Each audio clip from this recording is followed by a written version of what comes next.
নমস্কাৰ পুনৰ এটা সুন্দৰ ভিডিঅ'লৈ আপোনালোকক স্বাগতম জনাইছোঁ।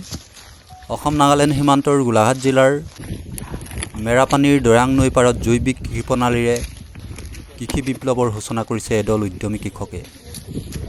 পদুম পথাৰ এগ্ৰ' প্ৰডিউচাৰ নামৰ সংস্থাটোৱে সম্পূৰ্ণ জৈৱিক পদ্ধতিৰে উৎপাদন কৰা ৰঙালাও, হালধি, আদা আৰু নেমু টেঙাই এতিয়া বহিৰাজ্যৰ বজাৰ দখল কৰিবলৈ সক্ষম হৈছে।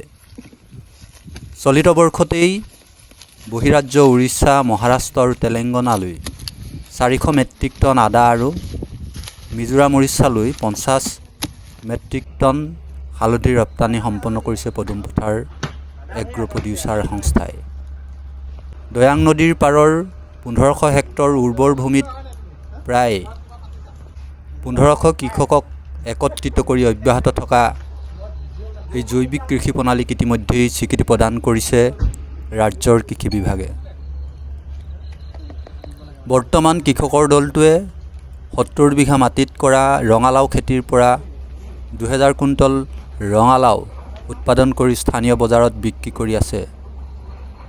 সুখৰ বিষয় যে যোৱা মাহত জাৰ্মানীত অনুষ্ঠিত হোৱা বায়'ফেক ট্ৰেড ফেয়াৰত ভাৰতৰ হৈ অংশগ্ৰহণ কৰিবলৈ সুবিধা পাইছিল পদুম পথাৰ এগ্ৰ' প্ৰডিউচাৰ কোম্পানীয়ে। আৰু এই যাত্ৰাৰ সম্পূৰ্ণ তত্ত্বাৱধানত আছিল উক্ত সংস্থাৰ সঞ্চালক অঞ্জল লিম্বু ডাঙৰীয়া। জৈৱিক কৃষিৰ গুৰুত্ব দিনক দিনে বাঢ়ি অহাৰ সময়ত পদুম পথাৰ এগ্ৰ' প্ৰডিউচাৰ কোম্পানীৰ এই কৃষি বিপ্লৱে ৰাজ্যৰ কৃষকসকলে আশাৰ বতৰা কঢ়িয়াই আনিছে।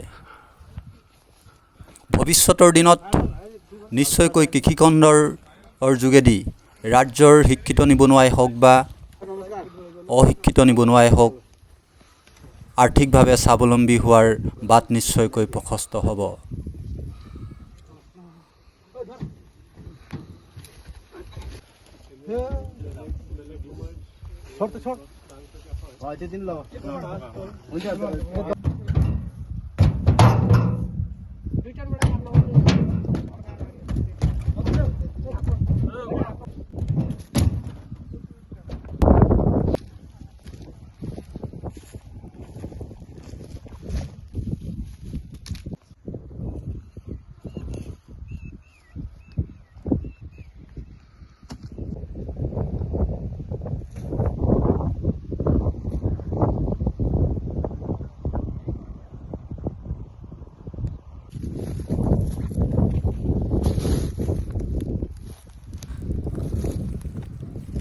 আহকচোন পদুম পথাৰ এগ্ৰ' প্ৰডিউচাৰ সংস্থাৰ সঞ্চালক অঞ্জল লিম্বু ডাঙৰীয়াৰ পৰা জানো তেখেতৰ এই কৃষি বিপ্লৱৰ বিষয়ে।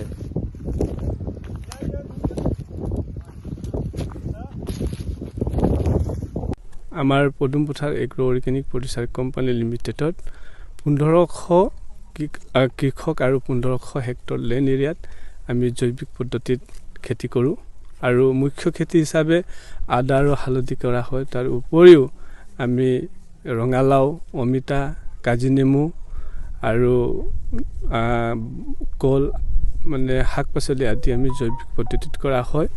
আৰু আমাৰ মূল উদ্দেশ্য হ'ল যে এই অঞ্চলক কেনেধৰণে কৃষি বিপ্লৱ কৰিব পৰা যায় আৰু ইয়াত কোম্পানী হয় যে আমাৰ কৃষকসকলৰ বিভিন্ন অসুবিধাখিনি হয় মানে এগ্ৰি ছেক্টৰত, সেইখিনি কেনেধৰণে আমি সহায় কৰিব পাৰোঁ সেই ক্ষেত্ৰত আমি দিন ৰাতি এক কৰি মানে আমাৰ কৃষকসকলত আমি কাম কৰি আহিছোঁ।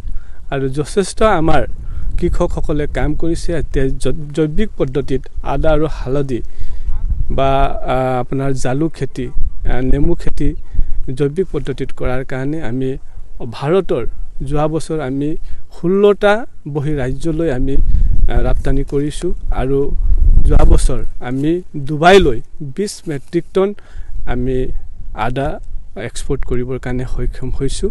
এই বছৰো আমাৰ একদম তীব্ৰ গতিৰে আমাৰ প্ৰচেষ্টা আছে যাতে আমি আমাৰ ইউৰোপ কাণ্ট্ৰিলৈ আমাৰ অসমৰ যিটো জৈৱিক পদ্ধতিৰে কৰা কৃষকৰ উৎপাদনসমূহ যাতে এক্সপৰ্ট কৰিব পাৰোঁ।